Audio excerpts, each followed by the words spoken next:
I didn't know her name. Just that she looked like someone who'd lost everything. I was about to drive past, but something made me stop. That one decision changed both our lives forever. It was just after sunset when James spotted her, leaning against a flickering neon sign outside the Red Pine Motel, her arms wrapped around herself like she was trying to hold in all the pieces.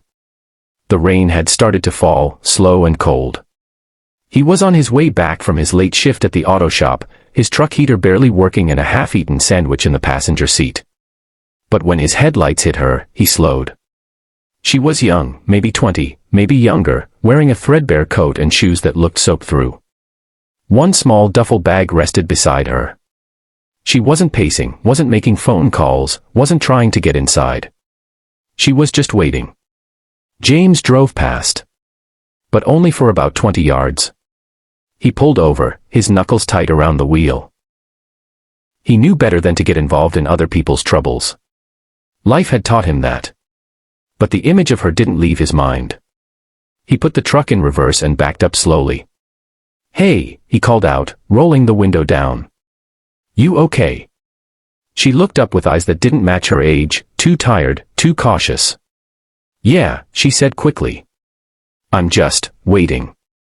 "For someone?" he asked. She hesitated. Yeah. It was a lie. He knew it. James rubbed his face. "Look, I'm not trying to be a creep or anything. But this ain't a good place to be hanging around at night. That motel hasn't had a working heater in years, and the guy who runs it, let's just say, he ain't the kind that helps people for free." She didn't respond. He exhaled slowly. "I've got a spare room at my place. It's warm.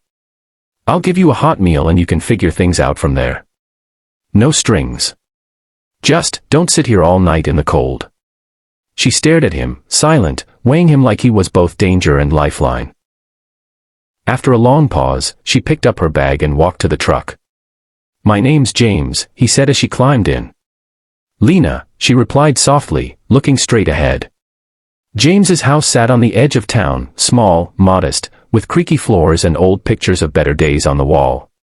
He showed her the guest room, offered her clean towels, and made a pot of soup from scratch.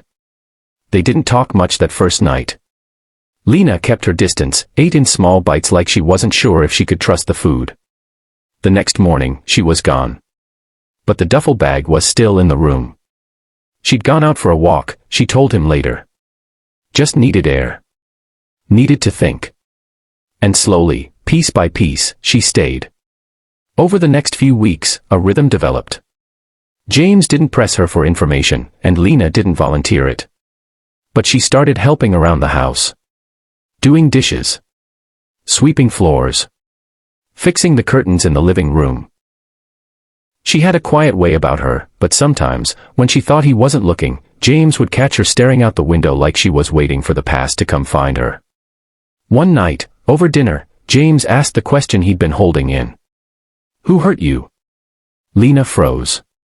He didn't push. He just waited. She looked down at her hands, then said, "My stepdad. When my mom died, he changed. Started drinking. Started hitting. I ran." There was a long silence between them. James reached over and gently touched her wrist. "You did the right thing." Her eyes welled up with tears. "I didn't know where to go. You're here now," he said. "That's all that matters." They became something like a family, an unlikely one, but real.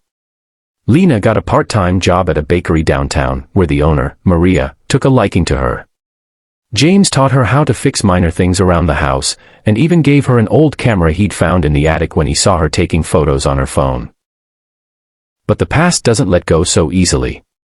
One afternoon, Lena didn't come home from work. James waited. And waited. At midnight, the phone rang. It was the hospital. She'd been found in the alley behind the bakery. Her stepfather had tracked her down. He'd followed her online for months, found her name in a tag on the bakery's Instagram page. The police had intervened before things got worse, but Lena was bruised and terrified. He was in custody, but only for now. At the hospital, she looked smaller than James had ever seen her. Fragile. Like the fear had erased all the progress she'd made. I shouldn't have come here, she whispered. I brought trouble to your doorstep.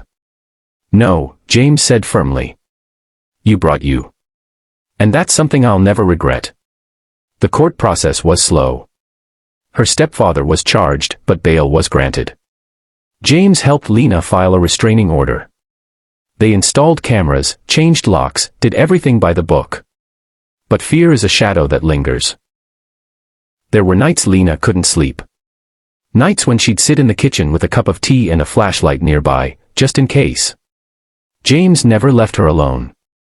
One night, she asked, "Why did you stop that day? You didn't even know me." He looked at her, a long pause before answering. "Because I've been you," he said. Not the same story, but the same kind of lost. And someone once stopped for me, too. Changed my life. I promised myself, if I ever saw someone who needed it, I'd do the same. Months passed. Lena started therapy. She began photography classes. She and James created a photo wall in the living room, filled with moments they'd captured together, smiles, sunsets, messy dinners, Christmas lights. Every photo a piece of healing. One day, she brought home an envelope. It was an acceptance letter to an art school in another state. Full scholarship. "I don't want to leave," she said through tears. "You're my home."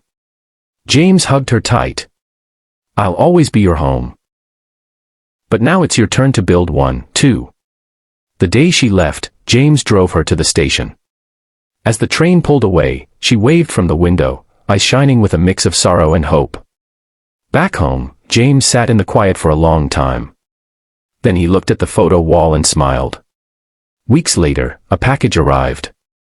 Inside, a framed photo of that first night, Lena outside the motel, rain falling, headlights shining. On the back, she'd written, "You saw me when I felt invisible. You gave me more than shelter. You gave me my life back. I'll never forget you." Sometimes, all it takes is one moment of kindness to change everything. Be the person who stops. You might just save a life.